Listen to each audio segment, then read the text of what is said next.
Magandang araw po sa inyong lahat. So just so happen na nandito ako ngayon sa CarSmart main office here in San Pablo City, Laguna. At ako'y mapalad kasi nakakausap ko a while ago yung ating mga walk-in clients for today.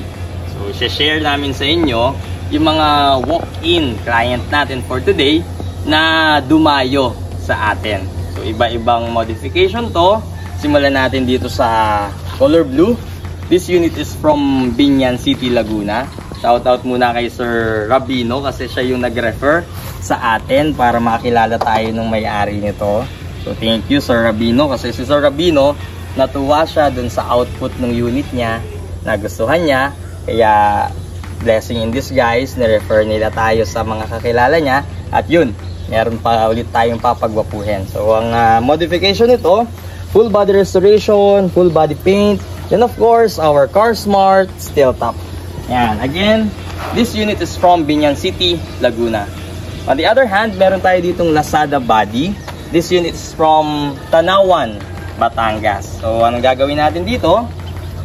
Papalitan natin yung Lazada body into CarSmart steel top. Ayusin natin yan. Pati yung flooring, then full body restoration, full body paint, and then pareho sila, nag-avail sila ng ating CarSmart accessories.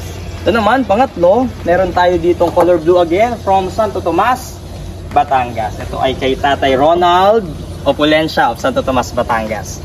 Ano yung package na in-avail ni Sir?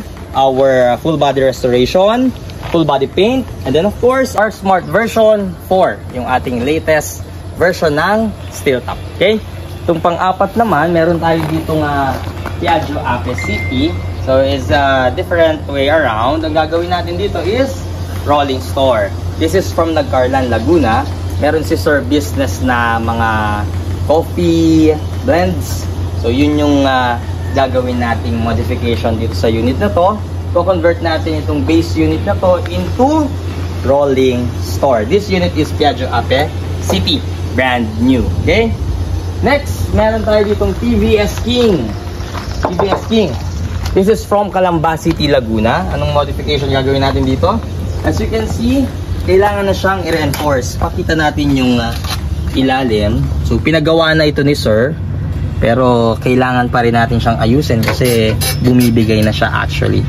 So, yon, full body restoration, full body paint, and then, papatibayan natin siya. This is from Calamba, Laguna. And then, lastly, na walk-in natin for today, meron tayo itong red unit from Quiapo, Manila. So, from Quiapo, Manila si Sir. Ang gagawin natin is the full body restoration, CarSmart steel top, and then CarSmart accessories. Maraming salamat. So, total of 6 units for today. Lahat ito ay mga walk-in. Dun sa mga hesitant at gustong magpagawa pero kinakabahan na iwan sa amin yung unit. Ang unit ko dito is very safe kasi ang ating CarSmart warehouse is well gated. We have guard on duty, and then there are 24/7 CCTV cameras na gumagana sa buong vicinity. So tayo ngayon ay nasa CarSmart Gate 1. Ito yung releasing at the same time receiving area of CarSmart. Nandito yung mga 4 release natin, pakita natin. Ito yun. Yan yung mga 4 release natin. Then yung Gate 2 natin nasa kabila, doon ginagawa lahat ng fabrication. Mga walk-in at saka mga company deals ng CarSmart. And then soon to open natin ang CarSmart Gate 3. Andun yun sa kabilang dulo. Okay? For those interested, hit us a PM. Have a nice day and God bless.